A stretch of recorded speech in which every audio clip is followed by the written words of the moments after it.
يا صباح الخير او مساء الخير على حسب ما بتشوفوا الفيديو دلوقتي. اللهم صل وسلم وبارك على سيدنا محمد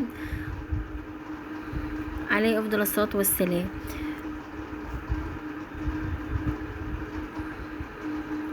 النهارده بقى كده هنعمل مع بعض كفتة داوود باشا، وهنعمل بدنجان كده مسلوق. يلا بقى ادخلي معانا كده، اذكري الله وسمي بالرحمن الا بالذكر الله تطمئن القلوب. هقول لكم بقى سبب تسميه داوود باشا بالاسم دوت ليه النهارده. تابعي بقى معايا الفيديو عشان تشوفينا كده واقول لكم التسميه بتاعتها ايه. بس اول حاجه كده كنا هنعملها كده مع بعض، هنبدا كده بالبدنجان المسلوق اللي ويانا الحلو اللي انت شايفاه دوت. ما شاء الله كده عليه، الطعم بتاعه كان جميل جدا. يعني زي ما انت شايفه بقى كده الصينيه اللي موجوده معانا دي كده تراو موجوده معانا. تفائلي خير تفائلي خير بالصينيه اللي موجوده معانا دي دلوقتي. اول حاجه بقى كده كنت حاطه ميه على النار علشان اسلق فيها البدنجان دوت كده. بجيبه يعني الكيلو ونص عامل 10 جنيه دلوقتي في السوق. بشيل القمع بتاعه كده زي ما انت شايفه، ما بعملش فيه اكتر من كده. بشيل القمع واحطه بقى على طول كده في الميه بتاعتي ديت. بس بكون طبعا غسلاه كويس ومنضفاه، علشان انا طبعا اكيد هحتاج الميه بتاعت السلق دي. يعني هحتاج منها شويه كده في الخلطه اللي انا هعملها. اللهم صل وسلم عليك يا سيدي يا رسول الله. نزلت بقى كده في الميه بتاعي بمعلقتين خل، وهنزل بشويه ملح وشويه كمون. ويا سلام بقى لو كنت حطيت له بقى قرنين فلفل كده مقطعين، وعصرت ليمونه كمان وحطيتها في قلب السليق مع البدنجان. بما اني بقى كده كده يعني هشغل الكبه وكده وطلعتها بقى وجهزتها. تعالي ما اقولك، قلت بقى افرم الحاجات بتاعه الخلطه الاول بتاعه البدنجان اعملها. معلش هي الكبه كانت معصلجه معايا مش عارفه ليه. خلاص كده ظبطت. هنزل بقى هنا بالثوم بشويه ثوم بقى، يعني زي ما قلت لك كده. اما بكون هعمل وصفه او هعمل حاجه محتاجه معايا يعني بقى بصل وثوم و بطاطس فلفل، يعني حاجات كده كتيره كده. بروح بقى جايبه كل الحاجه ديت الاول كده معايا على الصينيه بتاعتي كده زي ما انت شايفه. بقف بقى اغسلها وانضفها. بصل بقشره، توم بقشره، بطاطس بجهزها، واروح بقى غسله كل الخضار بتاعي واجيبه بقى على الصينيه بتاعتي كده واحطه. يعني بتحس ان الدنيا بقى سهله وياكي اما بتجهزي كل الخضار او الحاجات اللي انت داخله المطبخ وعارفه انت هتعملي ايه. يعني بتجهزي كل حاجتك كده بتطلعوها على حاجه قدامك كده وبتقفي. صدقيني الدنيا بتكون سهله معاكي، ما فيش اي حاجه بتاخد معاكي وقت وبتظبطي الدنيا. هنا بقى كنت فرمت الفلفل بالثوم في الكبه الاول، ونزلت بقى عليه كده بمعلقتين من الخل، وحطيت شويه كزبره. وهبدا بقى كده اعصر ليمونتين 3 زي ما تحبي. احنا طبعا عارفين ان البدنجان اللي معانا دوت مامته وباباه وبنت خالته الكمون. هو البدنجان اللي معانا معروف بكده، مامته وباباه وبنت خالته الكمون، وخصوصا بقى بنت خالته. هو البدنجان معانا معروف كده، العشق بتاعه الكمون ده. بكتر بقى كده في شويه الكمون كده اللي ويانا. الكمون دوت انا عاملاه ساده كده، وبكون مجهزاه كده في برطمان لوحده. يعني بحب بقى زي ما انت شايف في وصفه البدنجان في المحشي بحب احط كمون يعني صافي كده لوحده. وهبدا بقى كده اظبط الحدق بتاعه. ولو انت بقى كده متغاظه كده من حد بقى، امسكي المعلقه وعايزاكي تقلبي الطبق دون كده، دي تقليبه مظبوطه. ظبطيه كده في التقليبه بتاعته. هنا بقى خلاص كانت خلطة البدنجان جوزت وياي. عشان عما البدنجان يخلص تكون الخلطة بتاعته جاهزة. تعالي بقى هنا نبدأ في كفتة داوود باشا. هي معروفة كده يا جماعة، هي اسمها كده، الوصفة اللي معانا اسمها داوود باشا. الكفتة اللي هي المكببة ديت معروفة بالاسم دوت. هقولك بقى سبب التسمية بتاعها كان في مصر من يعني ايام العثمانيين وكده، كان موجود حاكم اسمه داوود باشا. داوود باشا دون كان مع يعني كان مفائل الطباخين اللي عنده او الطهايين اللي كانوا موجودين عنده. كانوا عارفين ان داوود باشا دوت لازم كل يوم على سفرة الغداء بتاعته طبق الكفتة. لازم على سفرة داوود باشا كل يوم في الغداء طبق كفتة. دي حاجة اساسية من اساسيات اليوم بتاعهم، واساسيات الغدا. غدا داوود باشا طبق الكفتة دوت.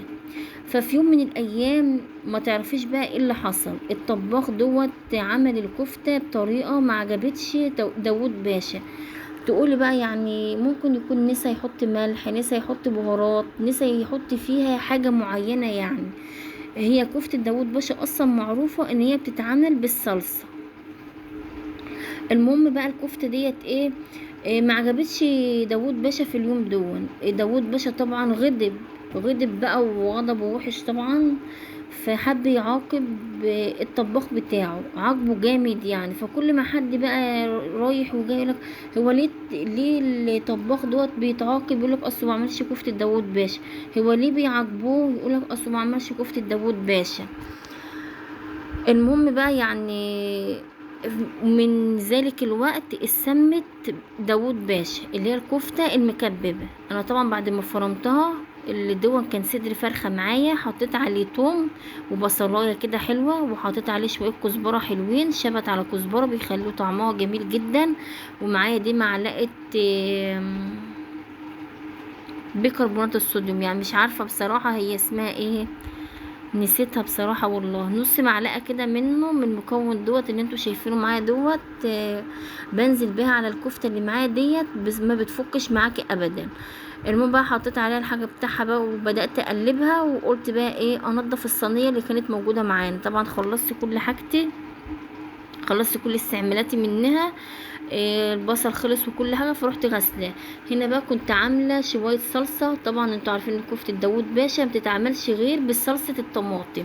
كنت عملت فصين توم، اديتهم ريحه حلوه كده، ونزلت عليهم بثلاث اربع طماطمات، وسبتهم يسبكوا شويه. وهم بيسبكوا بقى، قلت ايه، انزل عليهم كمان ببطاطايه.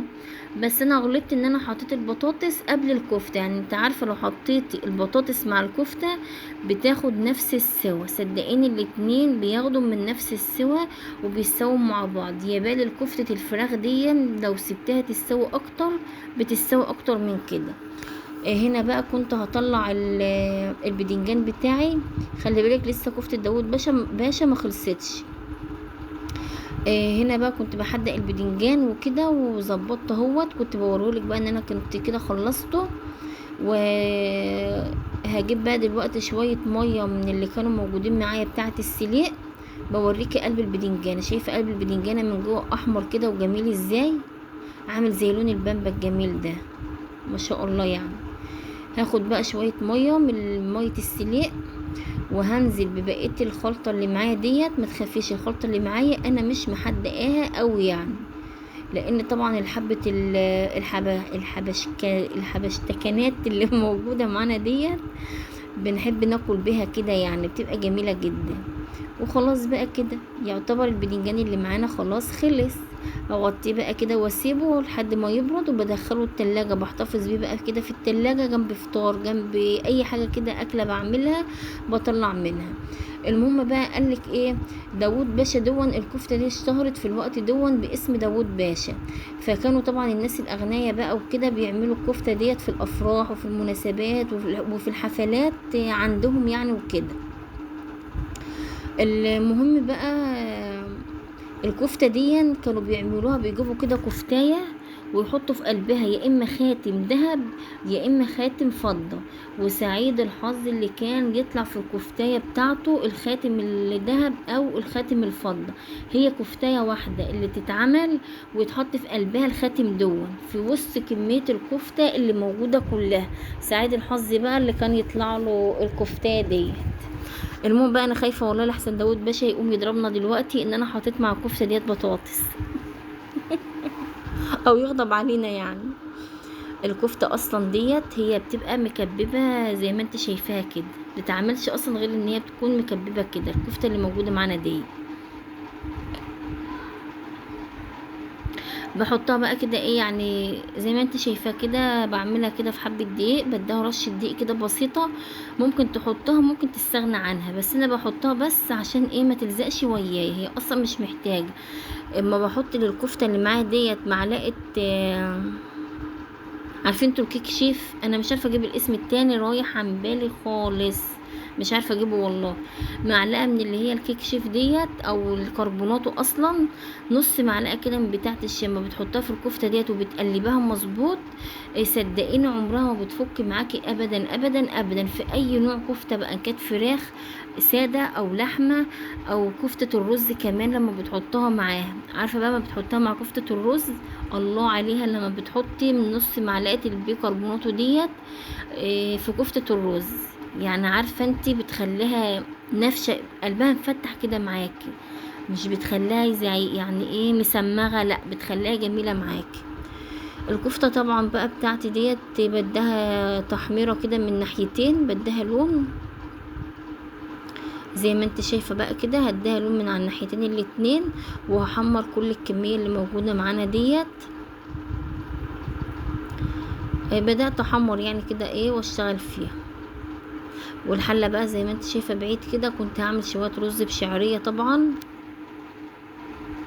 جنب الاكله اللي موجوده معانا النهارده.